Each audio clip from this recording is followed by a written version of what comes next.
படைக்கப்பட்டிருக்கிறது. அதற்கு வித்திட்டவரே புரட்சி தலைவர் எம்ஜிஆர். நான் இதெல்லாம் குறிப்பிடுவதற்கு காரணம் வரலாறு படைக்கப்பட்டிருக்கிறது. இன்றைக்கு சாதனை என்று சொல்லுகிறார்கள். ஆனால் சாதனையை படைத்தவர்கள் புரட்சி தலைவர் எம்ஜிஆர், புரட்சி தலைவர் அம்மா என்பதை நான் இந்த நேரத்திலே கோடிட்டு காட்ட விரும்புகிறேன். அதற்கு பிறகு நம்முடைய ஆட்சி தொடர்ந்து நடந்தது. நான் வந்த வழியிலே தான் பல்வேறு பணிகளை நாம் தொடர்ந்து ஆற்றிக் கொண்டிருக்கிறோம். ஆகவேதான் ஒரு வரலாறு படைப்பதற்கு தலைவர்கள் தேவை. அந்த வரலாற்றுக்கு சொந்தக்காரருடைய வழியிலே தான் இன்றைக்கு நம்முடைய கழக பொதுச்செயலாளர், எதிர்க்கட்சி தலைவர் அந்த பணிகளை ஆற்றினார். இதையெல்லாம் நான் எதற்காக சொல்ல சொன்னால், தட்டுங்கள் திறக்கப்படும், கேளுங்கள் கொடுக்கப்படும் என்று இயேசுபிரான் சொல்வார். அதே போலதான் இஸ்லாமிய பெருமக்கள் சொல்வார்கள், இறைவனும் கையேந்துங்கள் அவன் இல்லை என்று சொல்வதாக சொல்வார்கள். இந்து மதம் சொல்லும், கேட்பதை கொடுப்பவனே கிறிஸ்தா கிறிஸ்தா என்று சொல்லும். ஆனால் கேட்காமலே கொடுத்த தலைவர்கள் இருந்த காரணத்தின் அடிப்படையிலே தான் தமிழகம் இன்றைக்கு முன்னோடி மாநிலமாக தமிழகம் திகழ்ந்து கொண்டிருக்கிறது என்பதை நான் இந்த நேரத்திலே தெரிவித்துக் கொள்கிறேன்.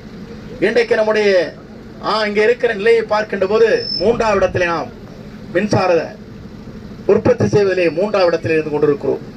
ஆனால் புரட்சி தலைவர் அம்மா இருக்கின்ற போது முதலிடத்திலே இருந்தோம். இது வரலாறு என்பதை நீங்கள் மறந்துவிடக் கூடாது.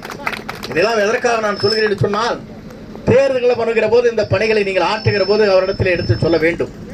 அதற்காகத்தான் இந்த புள்ளி விவரத்தை உங்களிடத்திலே சொல்லுகிறேன். அதோடு மட்டுமல்ல, இந்த இருக்கிற மக்களுடைய கனவுகளை நிறைவேற்றுவதற்குத்தான் அத்திக்கடவு அவனாசி திட்டத்திலே பல்வேறு கிராமங்களை, விவசாயியுடைய நிலங்களை அதன் மூலமாக தண்ணீரை எடுத்து வந்து அவர்களுக்கான பணிகளை ஆற்ற வேண்டும் என்பதுதான் எங்களுடைய கடமையாக இருந்து நானும் அன்பு சகோதரர் பண்ணாரியவன் அதற்காக குரல் கொடுத்தோம்.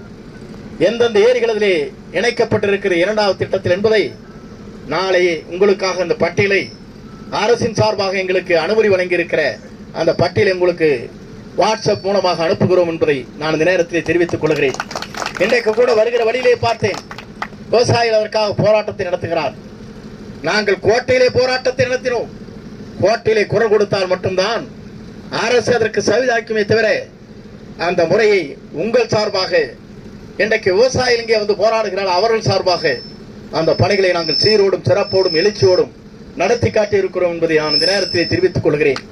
ஆக நீங்கள் எந்த அச்சமும் தேவையில்லை. உங்களுக்காக குரல் கொடுப்பதற்கு நாங்கள் தயாராக இருக்கிறோம்.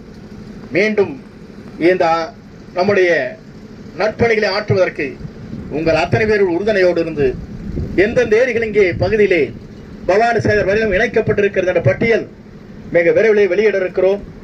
எனக்கு கோபிச்செட்டிப்பாளையத்திலே வந்த உடனேயே உடனே வாட்ஸ்அப் மூலமாக எல்லோருக்கும் அந்த மூலமாக எந்தெந்த ஏரிகள் இணைக்கப்பட்டிருக்கிறது 2வது திட்டத்தில் என்பதை இந்த 10 நாட்களுக்கு முன்னாலே அனைவருக்கும் அனுப்பி இருக்கிறோம். அதே போலதான் அன்பு சகோதரர் இங்கே சொல்லுகிற போது அத்திக்கடவு அவனாசி திட்டத்தில் விடுபட்ட குளங்கள் பட்டியலிடப்பட்டிருக்கிறது. இதெல்லாம் எதற்காக நான் சொல்லுகிறேன் சொன்னால், குரல் கொடுக்கிற இடத்திலே நாங்கள் இருக்கிறோம், கேட்கின்ற இடத்திலே நாங்கள் இருக்கிறோம்.